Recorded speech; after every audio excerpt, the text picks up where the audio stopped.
el hombre, para satisfacer sus necesidades económicas, sanitarias, espirituales, de entretenimiento, etc., tiene que agruparse con otras personas. Y es así que surgen las organizaciones. Podemos citar como ejemplo de organizaciones un club, una iglesia, un sindicato, una empresa. Son muy diferentes, pero todas ellas tienen en común los siguientes elementos: participantes, objetivos, actividad y recursos. Teniendo en cuenta los objetivos, las organizaciones pueden clasificarse en sin fin de lucro y con fin de lucro. A las organizaciones con fines de lucro las llamamos empresas. Para alcanzar los objetivos tienen que desarrollar actividades y también para poder desarrollarlas se requieren recursos. A los recursos los podemos clasificar en corrientes, que es el dinero y los bienes que se convertirán en dinero en el plazo de un año, y no corriente el resto. Las fuentes de financiación son aquellas que nos permiten obtener los recursos: aporte de los socios, resultados acumulados y las deudas. Las deudas también las podemos clasificar en corrientes, que son vencidas o a vencer en el plazo de un año, y no corrientes el resto. Esta clasificación de activos y pasivos en corrientes y no corrientes nos permitirá analizar la liquidez de la organización, que es la capacidad que tiene para hacer frente a sus compromisos de corto plazo. También va a requerir una administración. Administrar es coordinar los recursos para el logro de los objetivos, y el proceso de la administración implica la toma de decisiones y el control. Para ello se necesita información. Y acá podemos ver cuál es el rol de la contabilidad dentro de la organización. El subsistema contable forma parte del sistema de información de la organización.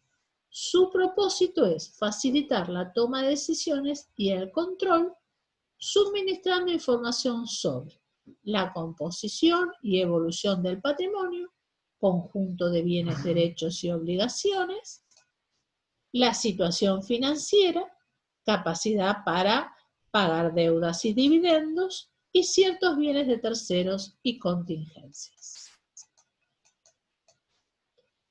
A los bienes y derechos los llamamos activos, y a las obligaciones, las que son hacia terceros, pasivo, y las que son hacia los dueños, patrimonio neto. La ecuación patrimonial tiene esta forma y es una igualdad entre recursos y fuentes de financiación. Dentro de los recursos tenemos activos, dentro de la fuente de financiación, capital, resultados acumulados y pasivos.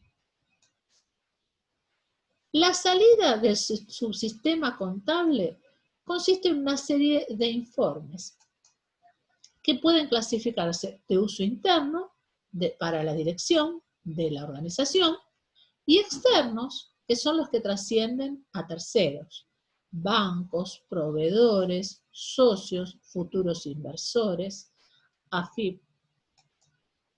Estos últimos son los que deben confeccionarse de acuerdo a las normas contables, pues trascienden a terceros. Serían los estados contables. Los estados contables son los siguientes informes: el estado de situación patrimonial, el estado de resultados, el estado de evolución de patrimonio neto y el flujo de efectivo.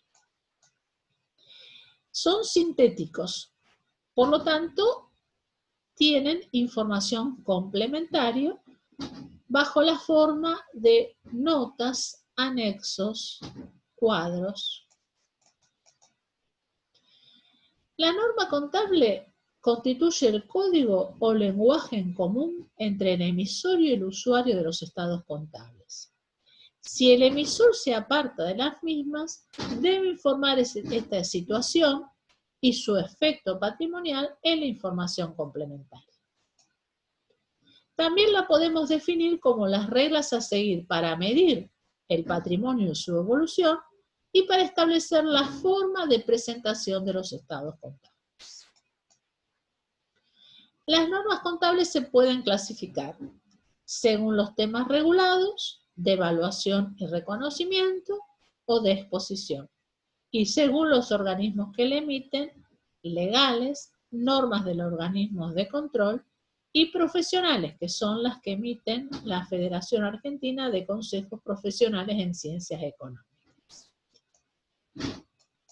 Las normas contables que vamos a estudiar en esta asignatura son la resolución técnica número 6, estados contables en moneda homogénea, la resolución técnica número 8, normas generales de exposición, la resolución técnica número 9, normas particulares de exposición contable para entes comerciales, industriales y de servicio, la RT 11, normas particulares de exposición contable para entes sin fin de lucro,